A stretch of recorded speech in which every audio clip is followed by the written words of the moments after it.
Hi friends, இன்னைக்கு கதை சொல்லட்டுமா? என் பெயர் வர்ஷினி.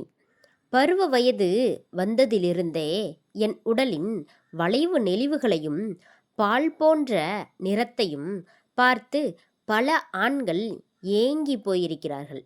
பெண்களே பொறாமைப்படும் அளவுக்கு அத்தனை எடுப்பான தோற்றம் எனக்கு. முன்னழகை பார்ப்பதா பின்னழகின் நளினத்தை ரசிப்பதா என்று என்னை கடந்து போகும் ஆண்கள் தடுமாறி போவார்கள். என் இளமை துடிப்பும் உடலின் சூடும் எனக்குள் ஒரு திமிரை ஏற்றியிருந்தது. எனக்கு வரப்போகும் கணவன் என் இளமை தாகத்தை தணிக்கக்கூடிய கம்பீரமான அழகான தொட்டாலே கரையும் காதலனாக இருக்க வேண்டும் என்று ஒவ்வொரு இரவும் கற்பனையில் மிதந்தேன். ஒரு நாள் என் அம்மா வந்து, வர்ஷினி, உன்னை தொட்டு தழுவ ஒருத்தன் வரப்போகிறான். வர்ஷினி, உன்னை தொட்டு தழுவ ஒருத்தன் வரப்போகிறான். பட்டு சேலை கட்டி உடம்ப வளைச்சு நில்லு என்று விளையாட்டாக கூறினார். மாப்பிள்ளை அரசாங்க வேலையில் இருக்கிறார். ஊட்டி போன்ற சில்லென்ற குளிர் பிரதேசத்தில் வேலை செய்கிறார் என்றார்கள்.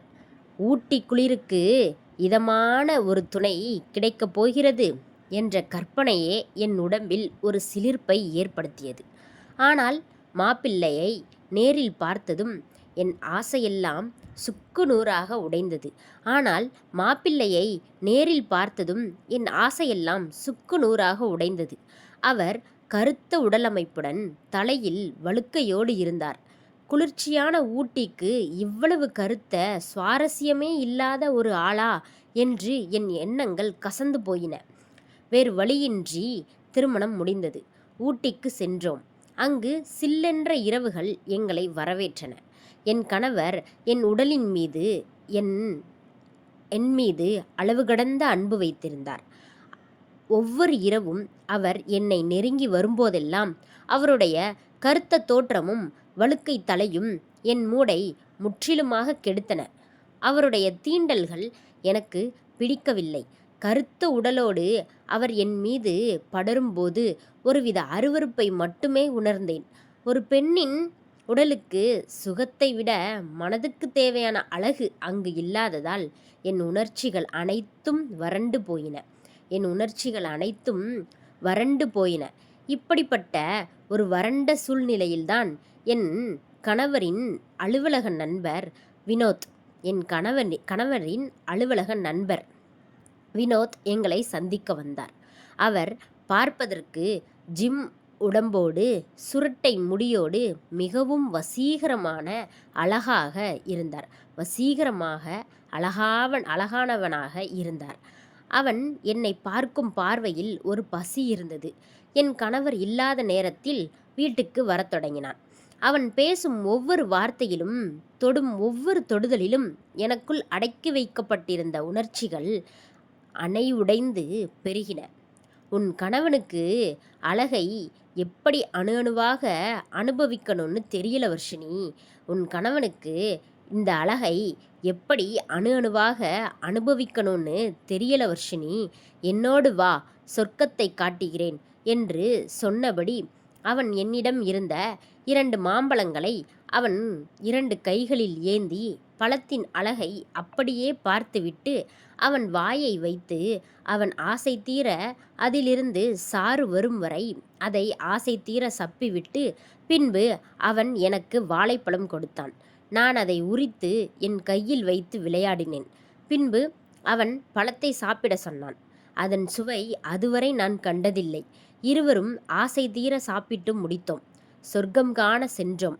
அவன் காதுக்குள் கிசுகிசுத்த போது நான் என் குடும்பத்தை மறந்து அவனுடைய போலி அழகிற்கும் ஆசைக்கும் அடிமையாகி அவனோடு ஓடி போய்விட்டேன். ஆனால் அவனுடன் சென்ற சில நாட்களிலேயே எனக்கு புரிந்தது, அவனுக்கு தேவைப்பட்டது என் உடலின் பசி மட்டுமே தவிர என் மீது அன்பு இல்லை.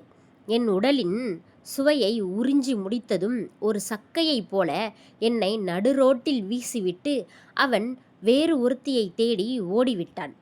அப்போதுதான் எனக்கு உரைத்தது அப்போதுதான் எனக்கு உரைத்தது என் கணவர் கருத்த உடலமைப்புடன் இருந்தாலும் என்னை ஒரு தெய்வமாக பார்த்தார். என்னுடைய ஒவ்வொரு அசைவையும் காதலித்தார்.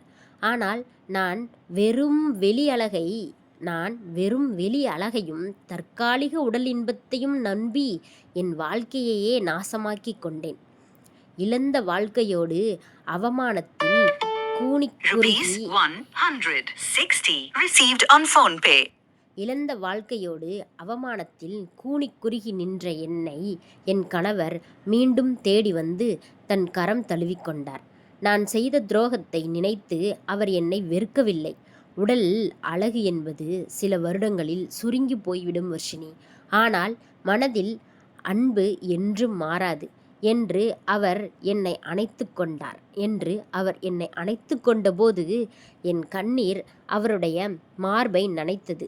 அழகும் உடல் இன்பமும் மட்டுமே வாழ்க்கை என்று நினைத்த என் அறியாமைக்கு காலம் கொடுத்த சாட்டையடி இது. நம்ம கதை சொல்லட்டுமா சேனலை மறக்காமல் சப்ஸ்கிரைப் பண்ணுங்கள், கமெண்ட் பண்ணுங்கள். நான் உங்களுக்கு கண்டிப்பாக ரிப்ளை பண்ணுறேன். மறக்காமல் சப்ஸ்கிரைப் மட்டும் பண்ணிடுங்க. பாய்.